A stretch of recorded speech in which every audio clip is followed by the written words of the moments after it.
ಆತ್ಮೀಯ ಸ್ನೇಹಿತರೆ ನಮಸ್ಕಾರ. ಗೆಳೆಯರೆ, ಗೃಹಲಕ್ಷ್ಮಿ ಯೋಜನೆಯ ಹಗರಣ ರಾಜ್ಯದಲ್ಲಿ ಈಗ ಸಿಕ್ಕಾಪಟ್ಟೆ ಸದ್ದು ಮಾಡ್ತಾ ಇದೆ.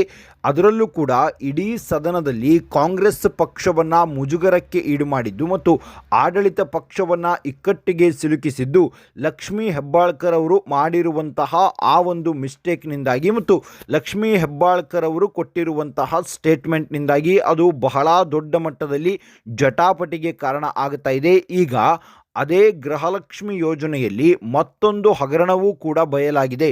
ಅದು ಕೂಡ ಅತ್ಯಂತ ದೊಡ್ಡ ಎಡವಟ್ಟಾಗಿರೋದು ಈಗ ಬಯಲಾಗುತ್ತಾ ಇದೆ.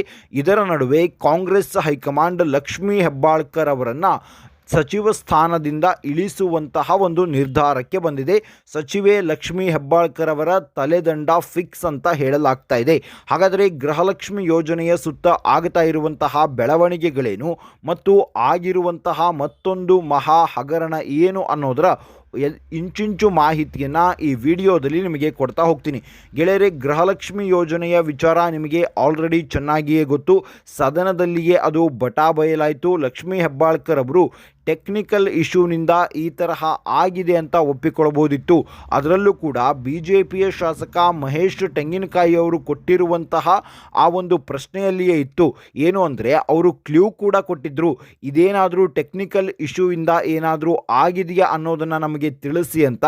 ಆದರೆ ಲಕ್ಷ್ಮೀ ಹೆಬ್ಬಾಳ್ಕರ್ ಅವರು ಇಲ್ಲ, ಫೆಬ್ರವರಿ ಮತ್ತು ಮಾರ್ಚ್ನ ಅಮೌಂಟ್ ಏನಿದೆಯಲ್ಲ ಅದು ಎಲ್ಲವೂ ಕೂಡ ಕ್ರೆಡಿಟ್ ಆಗಿದೆ ಅನ್ನುವಂತಹ ಒಂದು ರಿಪೋರ್ಟನ್ನು ಕೊಟ್ಟರು.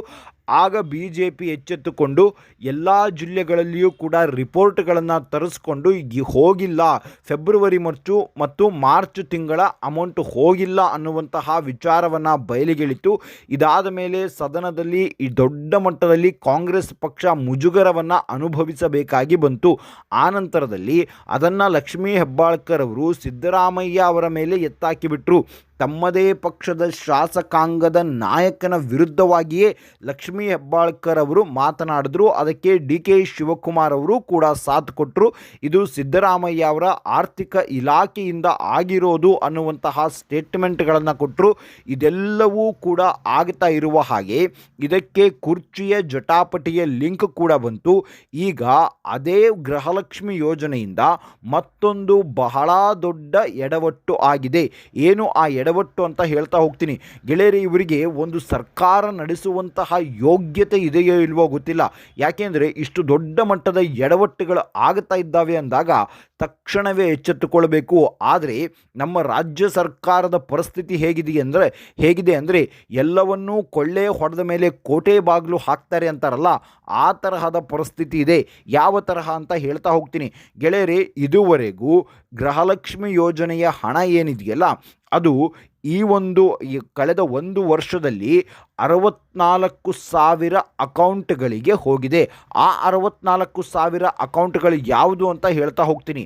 ಆ 64,000 ಅಕೌಂಟ್ಗಳಿದ್ದಾವಲ್ಲ ಅದೆಲ್ಲವೂ ಕೂಡ ಮೃತ ಮಹಿಳೆಯರ ಅಕೌಂಟ್ಗೆ ಹೋಗಿರುವಂತಹ ದುಡ್ಡು. ಅಂದರೆ ಇವರಿಗೆ ಯಾವುದನ್ನು ಸರಿಯಾಗಿ ಪರಿಶೀಲನೆ ಮಾಡಬೇಕು, ಯಾವುದನ್ನು ಸರಿಯಾಗಿ ಪರಿಶೀಲನೆ ಮಾಡಬಾರ್ದು ಅನ್ನೋದು ಏನೂ ಗೊತ್ತಿಲ್ಲ. ಜನರ ತೆರಿಗೆಯ ಹಣವನ್ನು ಬೇಕಾಬಿಟ್ಟಿಯಾಗಿ ಖರ್ಚು ಮಾಡ್ತಾ ಇದ್ದಾರೆ. 64,000 ಅಕೌಂಟ್ಗಳಿಗೆ ಪ್ರತಿ ತಿಂಗಳು 2,000 ರೂಪಾಯಿ ಹೋಗಿದೆ. ಆದರೆ ಆ 64,000 ಅಕೌಂಟ್ನ ವಾರಸ್ದಾರ ಯಾರಿದ್ದಾರಲ್ಲ ಅವರೆಲ್ಲರೂ ಕೂಡ ಮೃತರಾಗಿದ್ದಾರೆ. ಅಂತಹ ಅಕೌಂಟ್ಗಳಿಗೆ ಇವರು ದುಡ್ಡನ್ನು ಹಾಕ್ತಾ ಇದ್ದಾರೆ. ಇದು ಸಚಿವರ ಗಮನಕ್ಕೆ ಬಂದಿಲ್ವಾ ಅಥವಾ ಅಧಿಕಾರಿಗಳ ಗಮನಕ್ಕೆ ಬಂದಿಲ್ವಾ? ಎಲ್ಲವೂ ಕೊಳ್ಳೆ ಹೊಡೆದ ಮೇಲೆ ಈಗ ಕೋಟೆ ಬಾಗಿಲು ಹಾಕೋದು ಅಂತಾರಲ್ಲ, ಆ ರೀತಿಯಾಗಿ ಈಗ ಬ್ಯಾಂಕ್ ಅಧಿಕಾರಿಗಳಿಗೆ ಮಹಿಳಾ ಮತ್ತು ಮಕ್ಕಳ ಕಲ್ಯಾಣ ಇಲಾಖೆಯ ಅಧಿಕಾರಿಗಳು ಒಂದು ಕ್ಲಾರಿಫಿಕೇಷನನ್ನು ಕೇಳ್ತಾ ಇದ್ದಾರೆ. ಯಾರ್ಯಾರಿಗೆ ಆ ದುಡ್ಡು ಹೋಗಿದೆಯಲ್ಲ ಅದನ್ನು ರಿಕವರಿ ಮಾಡಿಕೊಡಿ ಅಂತ. ಇನ್ನು ನಮ್ಮ ಜನರ ವಿಚಾರವನ್ನು ಹೇಳಿಬಿಡ್ತೀನಿ. ನಮ್ಮ ಜನರು ಕೂಡ ಇದರ ಒಂದು ಈ ರೀತಿಯಾಗಿ ಆಗ್ತಾ ಇರೋದಕ್ಕೆ ನಮ್ಮ ಜನರು ಕೂಡ ಒಂದು ಕಾರಣ. ಯಾರೋ ಒಬ್ಬ ಮಹಿಳೆ ಅವರು ತೀರ್ಕೊಂಡಿರ್ತಾರೆ ಅಥವಾ ಅವರ ಹೆಸರಲ್ಲಿ ಹಣ ಬರ್ತಾ ಇದೆ ಅಂದಾಗ ಎಲ್ಲಿಯವರೆಗೂ ಬರುತ್ತೋ ಬರಲಿ, ಆ ನಂತರದಲ್ಲಿ ನಿಲ್ಲಿಸೋಣ, ಬರೋವರೆಗೂ ಬರಲಿ, ಯಾಕೆ ಅಂದರೆ ಬಿಟ್ಟಿ ದುಡ್ಡಲ್ವಾ, ಬರೋವರೆಗೂ ಬರಲಿ ಅಂತ ಅವರು ಕೂಡ ಈ ರೀತಿಯಾಗಿ ಸರ್ಕಾರಕ್ಕೆ ಇನ್ಫಾರ್ಮೇಷನನ್ನು ಕೊಡದೆ, ಬ್ಯಾಂಕ್ ಅಧಿಕಾರಿಗಳಿಗೆ ಇನ್ಫಾರ್ಮೇಷನನ್ನು ಕೊಡದೆ ಈ ರೀತಿಯಾಗಿ ಮಾಡಿರುವಂತಹ ಸಾಧ್ಯತೆ ಹೆಚ್ಚು. ಆದರೆ ಈ ಒಂದು ಇಲಾಖೆ ಇದೆಯಲ್ಲ ಇದರ ಬಗ್ಗೆ ಕಟ್ಟುನಿಟ್ಟಿನ ಕ್ರಮವನ್ನು ಕೈಗೊಳ್ಳಬೇಕಾಗಿತ್ತು ಮತ್ತು ಈ ರೀತಿಯಾಗಿ ಒಂದು ಯೋಜನೆ ಇದೆ, ಆ ಯೋಜನೆ ಜಾರಿ ಆಗುವಾಗ ಮಧ್ಯದಲ್ಲೇ ಆ ಯೋಜನೆಯ ಫಲಾನುಭವಿಗಳು ಮೃತಪಟ್ಟರೆ ಏನು ಮಾಡಬಹುದು ಅನ್ನುವಂತಹ ಒಂದು ಸಣ್ಣ ಥಿಂಕಿಂಗ್ ಇಲ್ಲದೆ ಬೇಕಾಬಿಟ್ಟಿಯಾಗಿ ಇವರು ಹಣವನ್ನು ಪೋಲು ಮಾಡ್ತಾ ಇದ್ದಾರಲ್ಲ, ಇದಕ್ಕೆ ಏನು ಹೇಳಬೇಕು ಅನ್ನೋದು ಗೊತ್ತಾಗ್ತಾ ಇಲ್ಲ. ಈಗ 64,000 ಮೃತ ಮಹಿಳೆಯರ ಅಕೌಂಟಿಗೆ ಹಣ ಹೋಗಿರೋದು ಮತ್ತೊಂದು ಅಸ್ತ್ರ BJPಗೆ ಸಿಕ್ಕಿದೆ. BJP ಇದರ ಬಗ್ಗೆ ಈಗ ಬಹಳ ಗಂಭೀರವಾಗಿ ಚರ್ಚೆಯನ್ನು ನಡೆಸ್ತಾ ಇದೆ. ಆದರೆ ರಾಜ್ಯ BJP ಇದರ ಬಗ್ಗೆ ಯಾವುದೇ ದೊಡ್ಡ ಮಟ್ಟದ ಹೋರಾಟ ಮಾಡುತ್ತೆ ಅಥವಾ ಇನ್ನೇನೋ ಮಾಡುತ್ತೆ ಅಂತ ನನಗೆ ಅನಿಸ್ತಾ ಇಲ್ಲ ಗೆಳೆಯರೆ. ಆದರೆ ಈ ಒಂದು ರೀತಿಯಾಗಿ ಆಗೋದಕ್ಕೆ ಪ್ರಮುಖ ಕಾರಣ ಲಕ್ಷ್ಮೀ ಹೆಬ್ಬಾಳ್ಕರ್ ಇದ್ದಾರಲ್ಲ ಅವರ ಒಂದು ಅಧಿಕಾರ ಅಥವಾ ಅವರ ಒಂದು ಆಡಳಿತ ವೈಫಲ್ಯ ಅಂತ ಹೇಳಬಹುದು. ಯಾಕೆಂದರೆ ಅವರ ಅಧಿಕಾರಿಗಳು ಇದನ್ನು ಪ್ರತಿ ತಿಂಗಳು ಚೆಕ್ ಮಾಡಬೇಕಾಗತ್ತೆ. ಯಾಕೆಂದರೆ ಇದು ಸುಮ್ಮನೆ ಹೋಗಿರುವಂತಹ ಹಣ ಅಲ್ಲ, ಜನರು ಕಷ್ಟಪಟ್ಟು ದುಡಿದು ಕಟ್ಟಿರುವಂತಹ ತೆರಿಗೆಯ ಹಣದಿಂದ ಈ ಎಲ್ಲ ಯೋಜನೆಗಳು ಆಗ್ತಾ ಇದ್ದಾವೆ. ಆದರೆ ಇವರು ಅದನ್ನು ಬೇಕಾಬಿಟ್ಟಿಯಾಗಿ ಪೋಲು ಮಾಡ್ತಾ ಇದ್ದಾರೆ. ಈಗ ಇನ್ನೊಂದು ಮಾಹಿತಿಯ ಪ್ರಕಾರ ಫೆಬ್ರವರಿ ಮತ್ತು ಮಾರ್ಚ್ ತಿಂಗಳ ಹಣ ಏನಿದೆಯಲ್ಲ 5,000 ಕೋಟಿ, ಅದರಲ್ಲಿ ಕೆಲ ಪಾಲು ಬಿಹಾರದ ಚುನಾವಣೆಗೂ ಕೂಡ ಖರ್ಚಾಗಿದೆ ಅನ್ನುವಂತಹ ಹೊಸ ಆಯಾಮವೂ ಕೂಡ ಸೃಷ್ಟಿಯಾಗಿದೆ. ಇದೆಲ್ಲದರ ನಡುವೆ ಲಕ್ಷ್ಮೀ ಹೆಬ್ಬಾಳ್ಕರ್ ಅವರ ಮೇಲೆ ಈಗ ಕಾಂಗ್ರೆಸ್ ಹೈಕಮಾಂಡ್ ಮುನಿಸಿಕೊಂಡಿದೆ. ಯಾಕೆಂದರೆ ಕಳೆದ ವರ್ಷ ಇದೇ ಲಕ್ಷ್ಮೀ ಹೆಬ್ಬಾಳ್ಕರ್ ಅವರ ವಿಚಾರದಿಂದಾಗಿಯೇ ಕಾಂಗ್ರೆಸ್ಗೆ ಬಹಳ ದೊಡ್ಡ ಮುಜುಗರ ಉಂಟಾಯಿತು. CT ರವಿ ಅವರ ಕೇಸ್ ವಿಚಾರ ನಿಮಗೆ ನೆನಪಿರಬಹುದು. ಆ ಒಂದು ವಿಚಾರವಾಗಿ ಕಾಂಗ್ರೆಸ್ ಹೈಕಮಾಂಡ್ ಬಹಳ ಮುಜುಗರಕ್ಕೀಡಾಯಿತು. ಯಾಕೆಂದರೆ CT ರವಿ ಅವರನ್ನು ಅಲ್ಲಿ ಓಡಾಡಿಸಿದ್ದು ಅದು ಇದು ಅದೆಲ್ಲವೂ ಕೂಡ ಬಂತು.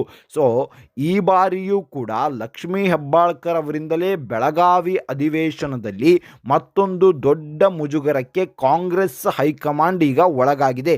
ಹಾಗಾಗಿಯೇ ಲಕ್ಷ್ಮೀ ಹೆಬ್ಬಾಳ್ಕರ್ ಅವರನ್ನು ಸಚಿವ ಸ್ಥಾನದಿಂದ ವಜಾಗೊಳಿಸಿ ಅನ್ನುವಂತಹ ತೀರ್ಮಾನವನ್ನು ಕಾಂಗ್ರೆಸ್ ಹೈಕಮಾಂಡ್ ರಾಜ್ಯದ ನಾಯಕರಿಗೆ ಕೊಟ್ಟಿದೆ. ಆದರೆ ಅದು ಅಷ್ಟು ಸುಲಭ ಅಲ್ಲ.